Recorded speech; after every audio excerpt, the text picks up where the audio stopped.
effective run for Democrats. This morning, it is back to work for 800,000 federal workers after an unscheduled long weekend. President Trump signed a stopgap funding bill ending the three-day government shutdown.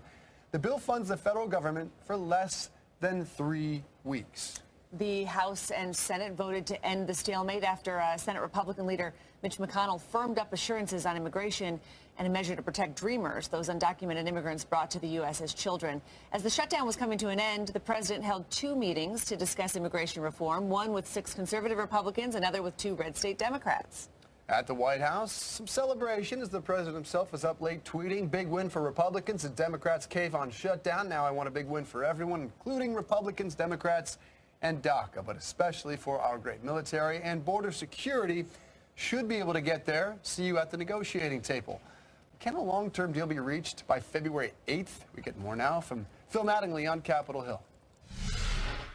Now, Christine and Dave, 3 days. That's how long the government shutdown lasted. On Tuesday morning, the government will reopen. Hundreds of thousands of federal workers will no longer be furloughed. But the real question is, what did everybody actually get out of this? You can look at the Democratic votes in the final spending bills, both in the Senate and House, and recognize that not all Democrats were on board with the deal that was eventually made. The reason why? Concern about the promises, about the word of Senate Majority Leader Mitch McConnell, about the fact it wasn't tied into any spending bill. What is that? The DACA resolution, some type of bipartisan deal to protect those dreamers, 600, 700,000 individuals. That has always been the Democrats' primary purpose, primary goal here, and they didn't get any guarantees, but they did get that promise. That's what Senate Democratic Leader Chuck Schumer was pointing to. I expect the Majority Leader to fulfill his commitment to the Senate, to me and to the bipartisan group, and abide by this agreement. If he does not, of course, and I expect he will have breached the trust of not only the Democratic senators, but members of his own party as well. So, guys, you look at what this deal will actually do. It funds the government through February 8th. It also extends the children's health insurance program for 6 years. It delays 3 different Obamacare taxes that are pretty unpopular on a bipartisan basis. So, in some level, there's wins for everybody in it. But politically, there's no question about it. Democrats felt like they needed an out, and that is exactly why a bipartisan group of senators, 25 in all by the time it was all said and done, helped drive towards this final deal as it is. Still, there are no shortage of huge issues to deal with and a large shortage of time, at least for now, a clean slate, or a somewhat clean slate. Christine and Dave? Phil Mattingly, thanks for that. Let's discuss this all with Washington Examiner commentary writer Siraj Hashmi. A clean slate, I mean, my God, they should be governing. You know, I mean, this is just like infuriating, but this is where we are and have been for some time, where we can just run the government until February 8th. Let's talk about what this means for Democrats now. Doesn't this set Democrats up for a new fight over dreamers? What did they get, or what did they not get here? Well, Democrats got next to nothing. They got promises and reassurances, and that in Washington is pretty much next to nothing. They're pretty much the biggest losers, not named the Jacksonville Jaguars or Minnesota Vikings, and that's pretty bad if you're considering that Senate Democrats were drawing a line in the sand, almost like World War I trench-like warfare, where they weren't giving up an inch, and they basically gave up a mile by ending the government shutdown. That was the only leverage they had, and now that it's gone, their only hope right now is if in 3 weeks the government is up for another continuing resolution vote, that might be the only chance they have at really forcing DACA to the table. Don't be knocking the Jags. They put up a heck of a fight. This was much more Minnesota Vikings, because the Democrats never had a chance. You never felt like they were going to win here, whereas the Jags at least had a 10-point fourth quarter lead. Enough of the sports analogy, though. Let's look down the road at this deal over DACA. If you are one of the 700,000 dreamers in this country that want Democrats, need them to stand up for you to stay in this country, I wonder how you're feeling given all this. Here's the ad that Republicans ran, Trump approved over the weekend in the midst of this shutdown. Listen. President Trump is right. Build the wall. Deport criminals. Stop illegal immigration now. Democrats who stand in our way will be complicit in every murder committed by illegal immigrants. President Trump will fix our border and keep our families safe. I'm Donald Trump, and I approve this message. That's some brutal rhetoric there, and here's how Sarah Huckabee Sanders defended said ad. I think that if people are unwilling to secure our borders, that they're unwilling to end chain migration, unwilling to end the visa lottery system, unwilling to fix all of the problems that we have in our immigration system, and aren't willing to negotiate and actually do things that fix that system that we know to be problematic, then yes, that would be a problem and certainly allow for future incidents to take place. If that's not enough, her deputy press secretary said to pretend Lindsey Graham is anything other than someone who wants open borders and amnesty is just disingenuous. Given all of that, if you are one of the 700,000 dreamers in this country, how are you feeling right now about the prospects of a deal down the road? Well, right now, the prospect of being held in legal limbo remains for a lot of dreamers at this moment, and I'm sure they're not feeling pretty good at the moment. But, you know, despite the fact that that is really tough rhetoric coming from the White House and from Republicans, they really won the messaging battle in terms of who was to blame for the shutdown. You know, President Trump, as low of a profile as he maintained, he kind of got ahead of this and started calling it hashtag Schumer shutdown, which, you know, they also called it the Trump shutdown. But I think because Democrats really caved on this issue with respect to DACA, they really, you know, basically acknowledged that they were the ones who caused the shutdown and ultimately lost the shutdown. Let's talk about the other big story this morning, and that is the Axios reporting, this exclusive reporting from Axios that suggests that there is still pressure in the FBI to get the number 2 out of there, right, Andrew McCabe, and that Christopher Wray, the director of the FBI, said, no, I would resign before I would do that. This is all reporting with unnamed sources in Axios. What does that tell you about what is still happening or not happening in regards to the White House and the Justice Department and their concerns about the FBI? Well, for one, the Axios report by Jonathan Swan, I mean, his reporting is legit. I don't have any reason to question his sources because he's had actually good reporting in the past, particularly focusing on this administration. With respect to the Trump White House meddling in the affairs of the FBI, that raises some concerns, obviously, in terms of what they know and what the FBI knows with respect to the Russia probe and the special counsel Robert Mueller's investigation. You know, it doesn't look good. It's not good optics. It's, you know, there could be a legitimate reason why the Trump White House wants Andrew McCabe out. But again, this type of stuff is not really good coming out right now, considering the fact that McCabe is only on the verge of retirement and he could obviously receive full pension and benefits. And the White House, it could be just a petty battle, to be honest with you. It's just like the whole FBI issue is just a burr under the president's saddle, you know? Well, on the complete opposite side of the spectrum, there are several months of missing text messages that Republicans would like to know about. We'll discuss that with you in about 30 minutes. All right. Suraj, thanks. Come back. Thank you. Okay, President Trump expected to invite French President Emmanuel Macron to Washington later this year for the Bạn có thể kiếm tiền ở đâu chỉ trong vòng 30 have visited the White House over the past year, but none were official state visits. Donald Trump is the first president in decades not to host a state visit during his first year in office. President Trump is getting tough on America's trade partners, slapping tariffs on solar panels and washing machines to protect U.S. manufacturers from cheap imports. The administration imposed a 30% tax on solar panels, up to 50% on washing machines. In a statement, a top trade official said the president's action makes clear again that the Trump administration will always defend American workers, farmers, ranchers, and businesses. The tax is aimed mainly at Asian manufacturers, solar panels from China, and South Korean washing machines, particularly LG and Samsung. U.S.-based Whirlpool has accused both companies of selling washers below market value. Whirlpool called the ruling a victory for American workers and consumers, but Samsung warns it could lead to higher prices. The Chinese Commerce Ministry blasting this decision, no surprise there, saying it aggravates the global trade environment. The tariff is a blow to China, the largest U.S. supplier of solar panels. But here's a twist here. It could also put American jobs at risk, and here's why. In the United States, most solar jobs involve installation, not manufacturing. Advocates say rising costs will make installation more expensive, and that threatens tens of thousands of jobs for the people who install them. All right, some breaking news as a big 8.2 quake off the Alaska coast. Tsunami watch is now in effect.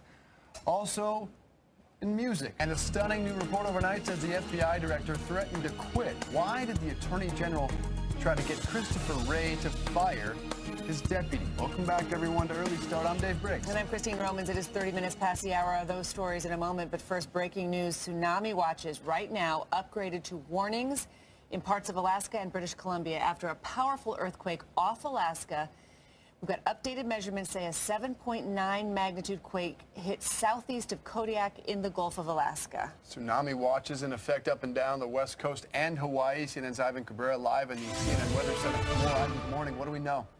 Yeah, Dave, good morning. And in fact, the warnings extend through British Columbia, and we actually have watches that continue all the way down to San Diego, although, of course, there it would take a longer time for the waves to arrive. What do we have? Well, a 7.9. It's actually down from what originally this was recorded as, which was an 8.2. That would be a great earthquake. That doesn't sound like a lot of difference, but in earthquake world, it certainly is as far as the magnitude. The depth is also important. You don't want a shallow depth, and though 15 and a half miles may sound like it's deep, it's actually not. It's relatively shallow, and that's important because the displacement of the water with that energy doesn't have much to travel to the surface. And in fact, we've already had a buoy, this is my concern here, that has registered waves of upwards of 38 feet. Now, that doesn't mean that 38-foot waves are going to arrive at the coast of Alaska. That's just an indication of the potential significance of this tsunami from the 7.9. So here are the warnings that extend across Alaska, the Aleutian Islands, by the way, and that goes all the way up across the Pacific Northwest. From there, beginning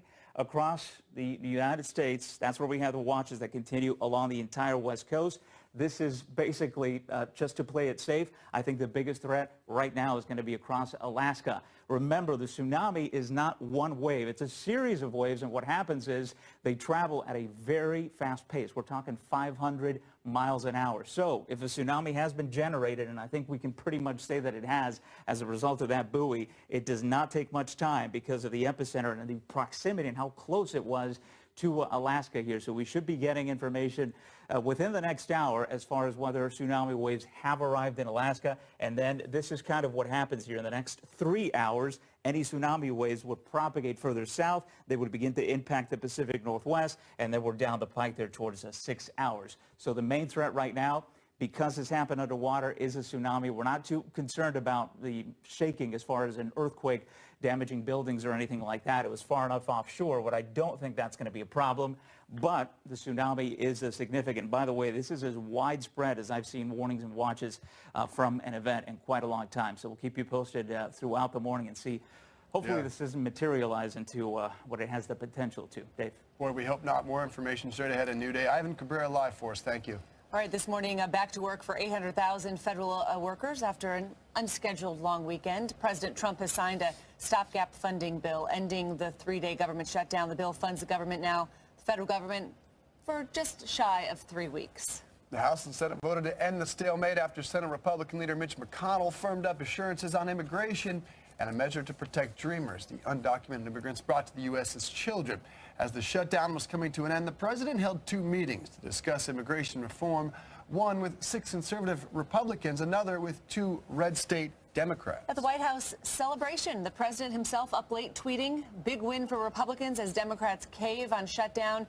Now I want a big win for everyone, including Republicans, Democrats, and DACA, but especially for our great military and border security. Should be able to get there. See you at the negotiating table." All right, let's discuss all this with Washington Examiner commentary writer Siraj Hashmi. Good morning to you, sir. Hey, good morning. So they battled back and forth on hashtags throughout the weekend and settled on Schumer sellout. What did the Democrats gain, if anything, throughout this procedure, and what's the long-term impact of what happened?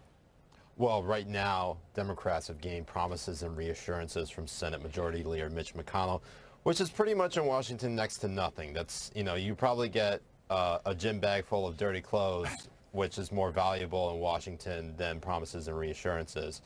What I will say, though, is that Democrats still have a little bit of leverage left in terms of the 3-week continuing resolution and the government shutdown date of February 8th. We can't really tell for sure if that's going to be something they will actually force, but that's the one thing that they have in their back pocket that they can say, hey, look, we'll shut down the government again if we can't move forward on DACA, but I'm pretty sure at least Republicans will probably get it to the point where they can get an up and down vote on there. A reminder, too, to everyone just how broken the business of government is that we are governing 3 weeks at a time. You know, I mean, and that's considered a win. We forget just how weird and crazy that is. So there are 4 possibilities, I think, for what happens next. It expires without a fix. DACA expires without a fix. You have a trade-off DACA deal for border wall money, although it sounds like that's what Senator Schumer is trying to do this weekend. Dems trade DACA for concessions on the wall and new immigration restrictions, or Republicans allow a vote on a Clean Dream Act. Which of these looks most likely to you? Right now, the most likely scenario is that they will fund the border wall as well as border security in exchange for permanent reauthorization of DACA. Now, again, I did say in my previous answer that Democrats only got promises and reassurances, which is not only true, not just one case. I mean, they also got a 6-year authorization on the Children's Health Insurance Plan, also known as CHIP. So that's one of the wins. But they really wanted the gold mine on DACA, and that's where the fight still lies. I can still see Trump move in on getting the border wall funding as well as border security. They requested $18 billion. I recall seeing a Senate summary last week saying they would only grant him $1.5 billion. Again, these are just ever-moving parts here in Washington. I can't see him get all the wall funding, but I can see him get a good chunk of it. The prospect of a bipartisan immigration deal, I think, just dimmed over the weekend, though. Let's turn to some Axios reporting that Attorney General Jeff Sessions actually went and urged his FBI director, Christopher Wray, to fire his top deputy. Now, Wray said, "I'm not having it," and apparently threatened to resign before firing McCabe. What are the implications of all this, if in fact true? Well, it doesn't look good. I mean, it just shows that the Trump White House is fully engaged in maybe meddling in the affairs of the FBI, and they're probably trying to, you know, Jeff Sessions, he was under a lot of flack. I mean, he recused himself from the Russian investigation. You know, this might be his way of trying to make good on what he got wrong in 2017 by trying to force Andrew McCabe to resign. And, you know, Christopher Wray, who was appointed by Trump and was also a Bush assistant attorney general, you know, these are things that shows that the swamp or quote unquote deep state, as they like to call it, is fighting back against the Trump administration. I can't say that definitively, you know, this is really good for the Trump White House, but it certainly doesn't look good in terms of the whole Russian investigation. It is fascinating how the storyline, you know, the president got tax cuts through, you got these companies who are reinvesting in the United States, you know, not all of them, but many of them. You've got tariffs on solar panels and washing machines, but the story, you know, the White House just has not been able to capitalize on those things that you could say are, or you're notching off these wins on his America First agenda. It's all, you know, it's all this focus drama. On the economy. There's an awful lot of positive news there. Hashmi, nice to see you. Thank you so much. Thank you for having me. Thank you. All right, 38 minutes past the hour. Attorney General Jeff Sessions is vowing to figure out how the FBI lost a series of text messages between 2 of its employees who are under scrutiny by the Justice Department. Peter Strzok and Lisa Page both served briefly on Special Counsel Robert Mueller's Russia investigation. The gap in communications revealed to lawmakers by the Justice Department as it released a second batch of the pair's text messages. The Senate's Homeland Security Committee Chairman Ron Johnson first raised questions and was quickly joined by the Republican chairman of 3 powerful committees. They say, quote, "The omission of text messages causes us to further question the credibility and objectivity of certain officials at the FBI." Assistant Attorney General Stephen Boyd claims technical issues prevented the Bureau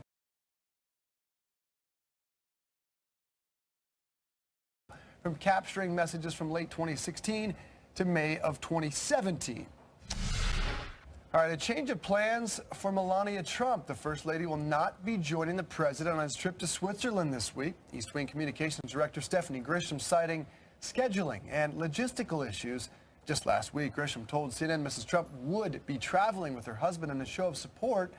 Melania Trump has not made a public statement since January 12th, when news of a possible payoff to porn star Stormy Daniels was first reported.